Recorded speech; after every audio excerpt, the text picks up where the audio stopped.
नमस्कार, मैं रवीश कुमार। 17 दिनों से पेट्रोल और डीजल के दाम नहीं बढ़े हैं। राहत की इतनी बड़ी खबर हेडलाइन नहीं बन रही है क्योंकि 17 दिन पहले जो दाम दे रहे थे वही अब भी दे रहे हैं।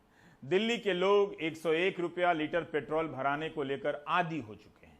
दूसरी जगहों के लोगों को भी 110 रुपये लीटर खरीदने का अच्छा खासा अभ्यास हो चुका है। इतनी कमाई आपकी बढ़ी नहीं है जितनी महंगाई बढ़ गई है, लेकिन आप अथक परिश्रम किए जा रहे हैं, टैक्स दिए जा रहे हैं, अपने खर्चे और इच्छाओं को मारकर महंगा पेट्रोल, डीजल और रसोई गैस खरीद रहे हैं ताकि सरकार के पास टैक्स जाता रहे। लेकिन प्रधानमंत्री जब जीएसटी की संख्या को अगस्त के अमृत महोत्सव में शामिल करते हैं तब पेट्रोल डीजल के टैक्स को छोड़ देते हैं। सोमवार को अंग्रेजी में ट्वीट करते हैं जिसका हम हिंदी में अनुवाद करते हैं कि भारत अगस्त में प्रवेश कर रहा है, अमृत महोत्सव की शुरुआत हो रही है। हमने कई चीजों को होते देखा है जो हर भारतीयों के लिए आनंददायक है। रिकॉर्ड टीकाकरण हो रहा है, जीएसटी के आंकड़े अधिक आए हैं जो ठोस आर्थिक गतिविधियों के संकेत दे रहे हैं। पीवी सिंधु ने मेडल जीता है। हमने पुरुष और महिला हॉकी टीम का ऐतिहासिक प्रयास देखा है। मैं आशावादी हूं कि 130 करोड़ भारतीय भारत को नई ऊंचाई पर पहुंचाने के लिए परिश्रम करते रहेंगे, अमृत महोत्सव मनाते रहेंगे। अच्छा होता सरकार अमृत महोत्सव में पेट्रोल डीजल से आ रहे टैक्स को भी शामिल कर लेती। कहती कि जनता से हमें इस अमृत की सप्लाई लगातार मिल रही है, जितनी चाहते हैं उतनी मिल जाती है। जुलाई महीने में वित्त राज्य मंत्री रामेश्वर तेली ने संसद में बताया कि पेट्रोल और डीजल पर उत्पाद शुल्क की वसूली में 88% की वृद्धि हुई है, 88%। अप्रैल 2020 से मार्च 2021 के बीच 3,35,000 करोड़ की वसूली हुई है। ठीक एक साल पहले 1,78,000 करोड़ की वसूली हुई थी। एक साल में पेट्रोल डीजल से सरकार को 88% ज्यादा टैक्स मिला। लेकिन प्रधानमंत्री अगस्त के अमृत महोत्सव में केवल जीएसटी के टैक्स के नंबरों को शामिल करते हैं कि 1,16,000 करोड़ से अधिक की वसूली हुई। अब भी देर नहीं हुई है। प्रधानमंत्री पेट्रोल और डीजल के बढ़े हुए दामों को लेकर साल भर चलने वाले एक्साइज महोत्सव की शुरुआत कर सकते हैं। इस जीएसटी में आपकी महंगाई का हिस्सा है, इसमें भी है। राज्यसभा में केंद्रीय खाद्य व उपभोक्ता मामलों के राज्य मंत्री अश्विनी चौबे ने कहा है कि जुलाई महीने में खाद्य तेलों के दामों में औसत वृद्धि 52% तक की हुई है। मूंगफली के तेल में जुलाई महीने में 19.24% की वृद्धि हुई है। सरसों तेल के दाम में जुलाई के महीने में 39% से अधिक की वृद्धि हुई है। वनस्पति तेल के दाम में जुलाई में 46% से अधिक की वृद्धि हुई है। पेट्रोल डीजल जीएसटी में नहीं है, लेकिन खाद्य तेल जीएसटी में है। तो आपने जुलाई महीने में सोया तेल, सनफ्लावर, सरसों, मूंगफली तेल के अधिक दाम देकर जीएसटी में योगदान किया, जिसके कारण अगस्त में अमृत महोत्सव की शुरुआत हुई है। जेब आपकी खाली हुई है, महोत्सव सरकार मना रही है। यही नहीं, centre for monitoring Indian economy के अनुसार जुलाई महीने में 32 लाख ऐसे लोगों की नौकरी चली गई है, 32 लाख की, जो सैलरी पर काम कर रहे थे। ऐसे लोग अगस्त में शुरू हुए अमृत महोत्सव कैसे मनाएं, ये आप ट्विटर पर प्रधानमंत्री से पूछ सकते हैं। वैसे गुजरात मॉडल का कितना प्रचार हुआ? 7 करोड़ गुजरातियों के स्वाभिमान की दशकों राजनीति चली, तब तो 6 करोड़ गुजराती कहा जाता था।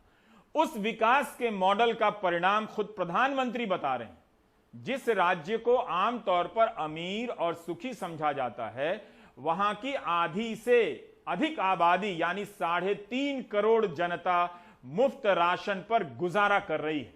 3.5 करोड़ लोग कैसे अमृत महोत्सव मनाएंगे, इसका जवाब गुजरात के पास ही होगा।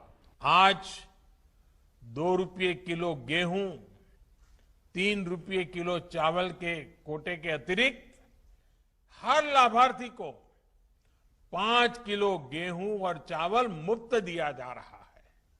यानी इस योजना से पहले की तुलना में राशन कार्ड धारकों को लगभग डबल मात्रा में राशन उपलब्ध कराया जा रहा है। ये योजना दिवाली तक चलने वाली है। दिवाली तक किसी गरीब को पेट भरने के लिए अपनी जेब से पैसा नहीं निकालना पड़ेगा। गुजरात में भी लगभग 3.5 करोड़ लाभार्थियों को मुफ्त राशन का लाभ आज मिल रहा है। दिवाली तक यह अनाज गरीब कल्याण योजना के तहत दिया जा रहा है, तो क्या गुजरात में 3.5 करोड़ लोग गरीब हैं? यह वो सच्चाई है जिसे कुछ लोग शुरू से जानते थे, अब खुद प्रधानमंत्री बता रहे हैं। महंगाई हेडलाइन नहीं है तो क्या हुआ, जानलेवा तो है। विपक्ष का प्रदर्शन ना करने और प्रदर्शन करने पर प्रदर्शन ना करने की नसीहत देने वाले बड़े लोग आम जनता की इस तकलीफ से अनजान हैं कि वह खाद्य तेलों के बढ़े हुए दाम, पेट्रोल डीजल के दाम किस मुश्किल से चुका रही है। विपक्ष के 14 दलों के सांसद आज नाश्ते पर राहुल गांधी से मिले। इस बैठक में महंगाई से लेकर पेगासस पर सरकार से पूछने की रणनीति पर बात हुई। इस बैठक के बहाने यह सवाल उठ रहा था कि 2024 के लिए विपक्षी एकता की कोशिश हो रही है। इसका जवाब राहुल गांधी ने अपने ट्वीट से दिया कि एकमात्र प्राथमिकता हमारा देश, हमारे देशवासी। इसके बाद एक और ट्वीट में राहुल ने कहा कि ना हमारे चेहरे जरूरी है और ना हमारे नाम, बस ये जरूरी है कि हम जनप्रतिनिधि हैं। हर एक चेहरे में देश की जनता के करोड़ों चेहरे हैं जो महंगाई से परेशान हैं। यही है अच्छे दिन। और इसके बाद 25 सांसद साइकिल चलाकर संसद गए। इसमें विपक्ष के भी सांसद थे। पेट्रोल और रसोई गैस के बढ़े हुए दामों के विरोध में पोस्टर लगाकर सांसदों का यह दल संसद पहुंचा। राहुल गांधी ने वापसी कार से नहीं की, बल्कि जिस साइकिल से गए थे उसी से लौटे। They are humiliating and shutting up the voice of the people of India and the majority of the voice of the people. The single most important thing in my view is that we unite this voice. The more this voice unites, the more powerful this voice will become and the more difficult it will become for the BJP to suppress it and the RSS to suppress it. We of course have slightly different perspectives on the world. We come from different states, we come from different ideas. But I think we should develop a foundation of unity.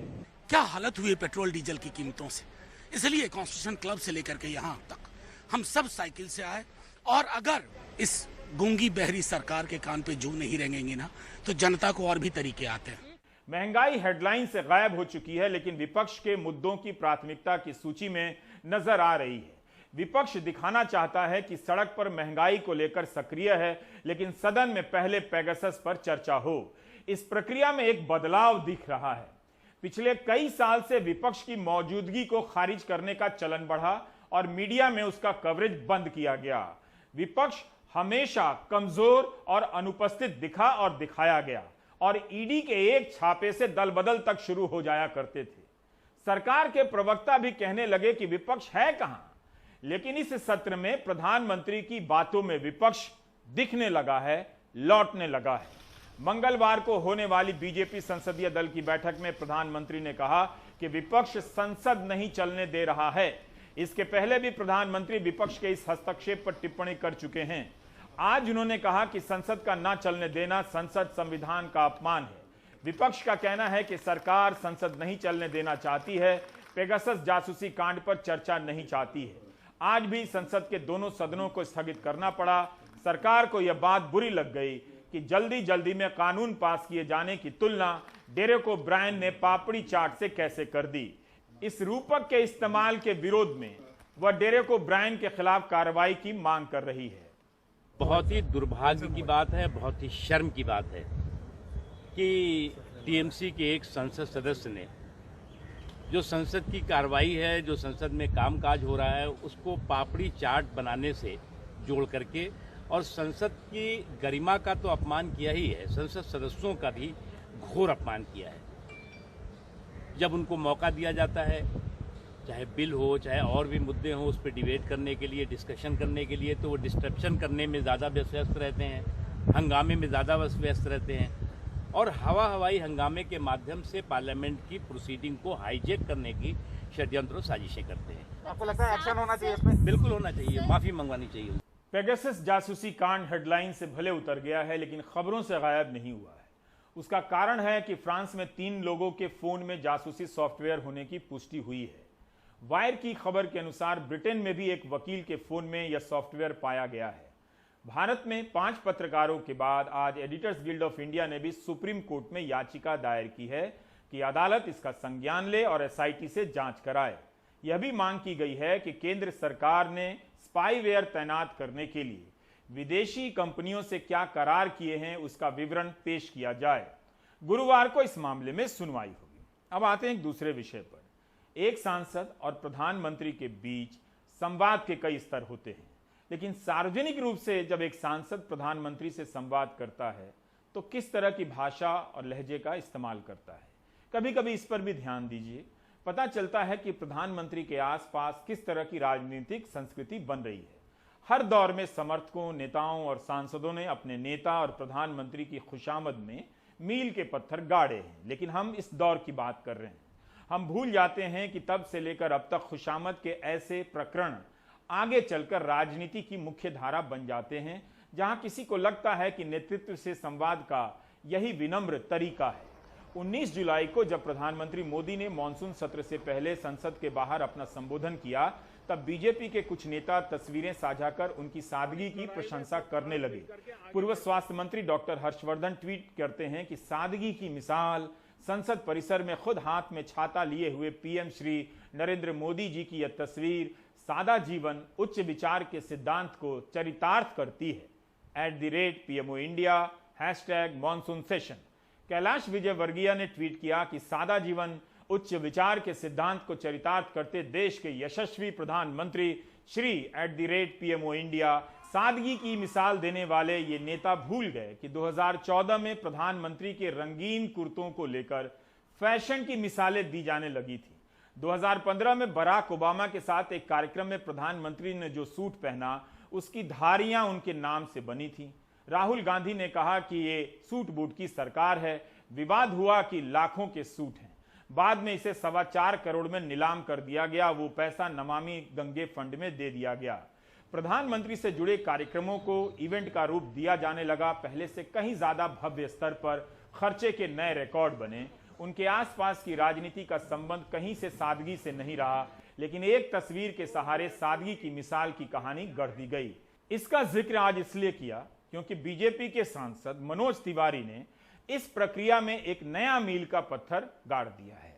Harshvardhan, Kailash Vijayvargiya के बाद मनोज तिवारी का tweet एक कड़ी बनाता है जिसे सिर्फ खुशामद की राजनीतिक परिभाषा तक सीमित रखना समीचीन प्रतीत नहीं होता है। चीन जाकर समीचीन का पता न कीजिए, भारत के हिंदी विभागों में पता चल जाएगा। हुआ यूं कि आज सुबह 8:48 पर प्रधानमंत्री ने अंग्रेजी में ट्वीट किया कि हार और जीत जीवन का हिस्सा है। टोक्यो में हमारी पुरुष हॉकी टीम ने अपना श्रेष्ठ प्रदर्शन किया है और यही महत्व रखता है। अगले मैच के लिए टीम को शुभकामनाएं दे रहा हूं। भारत अपने खिलाड़ियों पर गर्व करता है। प्रधानमंत्री का यह ट्वीट कहीं से भी अतिरेक का शिकार नहीं है। ऐसे मौकों पर जितना कहा जाना चाहिए उतना ही कहा गया है, लेकिन सद्भावना से भरे इस ट्वीट के जवाब में उनकी पार्टी के सांसद मनोज तिवारी 9:14 पर एक ट्वीट करते हैं। उसकी भाषा देखिए, लेकिन अपने आंसुओं को संभाल लीजिएगा। आपने पूरा मैच देखा, यह भी खास है भारत के खेल के भविष्य के लिए। आप मैच के दौरान कई भावनाओं से गुजरे होंगे। कभी खुशी की हुंकार भी निकली होंगी, कभी ढाढ़स रखने के क्रम में आंख छलक भी आई होगी। आपने मैच के 1 सेकंड बाद खिलाड़ियों के लिए यह SMS कर दिया, यह भी इशारा है बेहतर भारत का। इस ट्वीट में कहने को कुछ भी नहीं, लेकिन देखा जाए तो बहुत कुछ है। क्या वाकई प्रधानमंत्री के लिए मैच देखना, पूरा मैच देखना और 1 सेकंड के बाद SMS करना बेहतर भारत का इशारा करता है? आप एक बार फिर से इस ट्वीट को पढ़ लीजिएगा। पूरा मैच देखना भी एक अलग से अलंकार है, विशेषण हो गया है। यही नहीं, मैच देखने के 1 सेकंड के बाद SMS करना भी बड़ी बात है। लेकिन सिर्फ पूरा मैच देखने से ही भारत में खेल का भविष्य संवर जाता, तो इससे अच्छी बात क्या हो सकती थी मनोज तिवारी जी? मैं प्रथम खेलो इंडिया स्कूल गेम्स के शुभारंभ की घोषणा करता हूं। 2018 में खेलो इंडिया का लॉन्च कितना भव्य और आलीशान था। इस आयोजन पर कितना खर्च हुआ मुझे पता नहीं, पता होता तो अच्छा रहता, ताकि देश भर में संदेश जाता कि सरकार खेलों को लेकर गंभीर हो चुकी है, चाहती है कि स्कूल से ही खेल जीवन का हिस्सा बने। इस आयोजन में मौजूद लोगों को लगा होगा कि सरकार खेलों पर खूब खर्च करेगी क्योंकि इवेंट पर इतना खर्च कर रही है, लेकिन इस अभियान की रफ्तार भी चुपके से धीमे कर दी गई। इसकी वेबसाइट पर एक शपथ पत्र भी बनाया गया है, जिसे देखने पर पता चला और जिस वक्त हमने देखा तो 16.5 लाख भारतीयों ने ही शपथ ली थी, जो कि काफी कम है।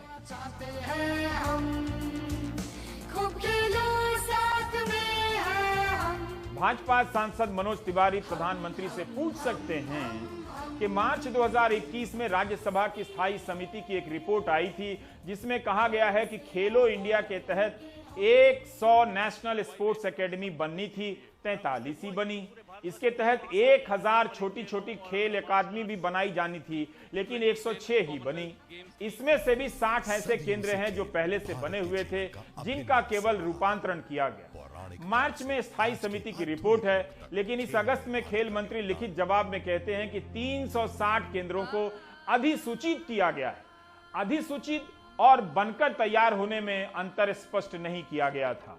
स्थायी समिति ने नोट किया है कि 130 करोड़ की आबादी वाले देश में भारतीय खेल प्राधिकरण के 23 सेंटर फॉर एक्सेलेंस काफी नहीं हैं। इसी संदर्भ में समिति लिखती है, और गौर कीजिए कि खेल प्राधिकरण के केंद्रों को ओडिशा मॉडल के अनुसार बेहतर करने की जरूरत है। ओडिशा मॉडल की तारीफ राज्यसभा की स्थायी समिति पहले ही कर चुकी है। देश को बाद में पता चला हॉकी राष्ट्रीय खेल है, लेकिन उसका प्रायोजक एक राज्य सरकार है। लेकिन जब खेलो इंडिया अभियान चालू हुआ तो लगा कि सरकार तेजी से कुछ करेगी, लेकिन हेडलाइन बदलते ही प्राथमिकताएं बदल गई होंगी और रफ्तार सुस्त हो गई। खेलो इंडिया कार्यक्रम, जैसा मैंने कहा कि एक स्पर्धा हो जाएगी, जीतने वालों को मेडल मिल जाएगा, इतना नहीं है। एक होलिस्टिक अप्रोच के साथ, एक कॉम्प्रिहेंसिव स्ट्रेटेजी के साथ, ग्रास रूट लेवल पे,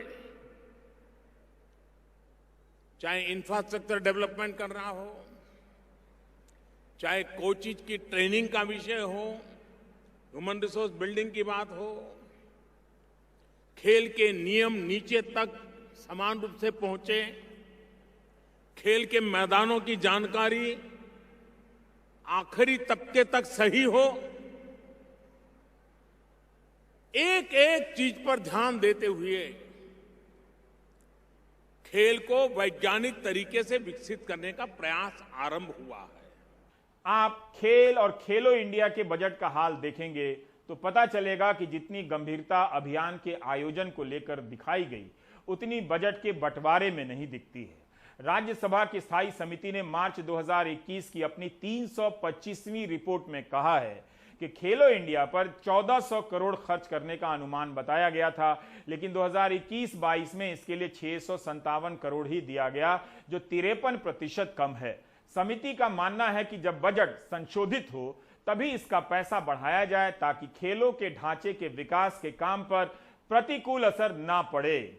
इसके अलावा 2020-21 के बजट में खेलो इंडिया के लिए दी गई राशि एक साल में 63% कम हो जाती है। यह राशि पूरे देश में खेल से जुड़े अभियान को लेकर पर्याप्त नहीं लगती है। बजट के ऐलान के समय जो दावा किया जाता है, जो वादा किया जाता है, वो भी असल में आते आते काफी कम हो जाता है। किसी साल खेल के बजट में 11% की कमी आई है, तो किसी साल 16%, तो किसी साल 36%। 2 हफ्ते से इस देश में मैच देखने और शुभकामनाएं देने पर चर्चा हो रही। सब उसी गंगा में हाथ धो रहे हैं और बहते जा रहे हैं, लेकिन खेल को लेकर केंद्र के बजट और प्राथमिकता का क्या हाल है, इस पर भी बात होनी चाहिए। पता चल रहा है और पता चलेगा कि वातावरण बनाने पर कितना जोर दिया जा रहा है।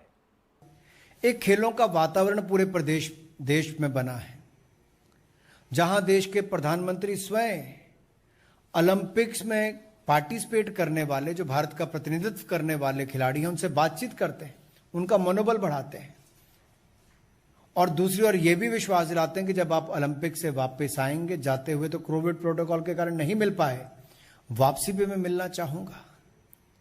देश के प्रधानमंत्री खेलों को लेकर कितने अपनी इन्वॉल्वमेंट रखते हैं, प्रोत्साहन देते हैं, ये एक बहुत बड़ा उदाहरण है। दूसरी ओर भारतीय जनता युवा मोर्चा ने देश के युवाओं को इस मुहिम के साथ जोड़ने का जो ये अभियान शुरू किया है, इसकी जितनी प्रशंसा की जाए उतनी कम है। तो मनोज तिवारी और अनुराग ठाकुर के बयान यहां एक हो जाते हैं, एकाकार, जिससे पता चलता है कि इवेंट और प्रचार कितना जरूरी हो चुका है। बुनियादी ढांचे का विकास वातावरण के निर्माण से पीछे होता जा रहा है।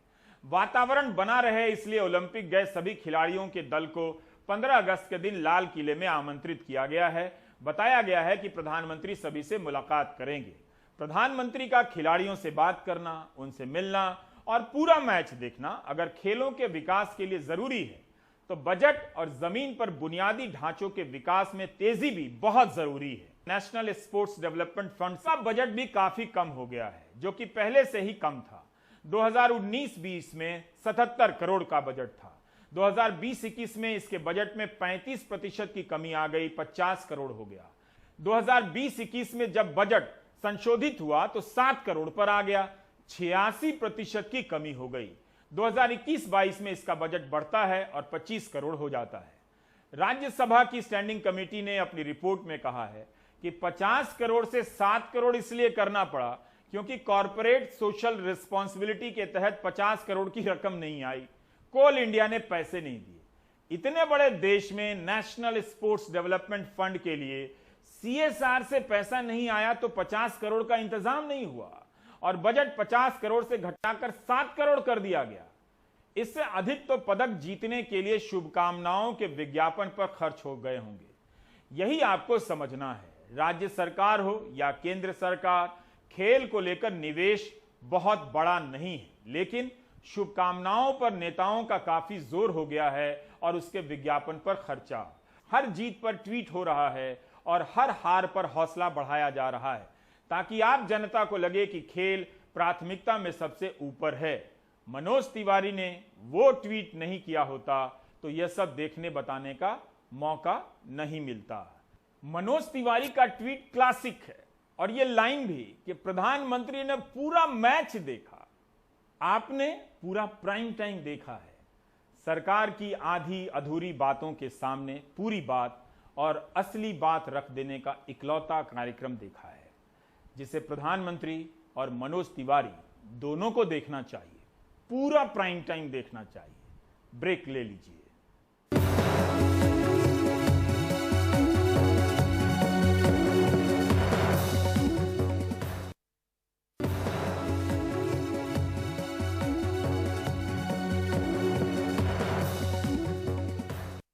तालाबंदी के दौरान लाखों स्कूलों की आर्थिक स्थिति और उसके कारण लाखों शिक्षकों की आर्थिक जिंदगी में आई तबाही पर बात नहीं हुई। स्मार्ट सिटी का पता नहीं, उसी तरह से स्मार्टफोन के भ्रम में जीने वाले इस देश को यह भी पता नहीं कि गरीबों के बच्चों की पढ़ाई का क्या नुकसान हुआ है इन 1.5 सालों में। मध्य प्रदेश में 5 अगस्त से स्कूलों को खोला जा रहा है, वैसे ऑनलाइन कक्षाएं भी चलती रहेंगी।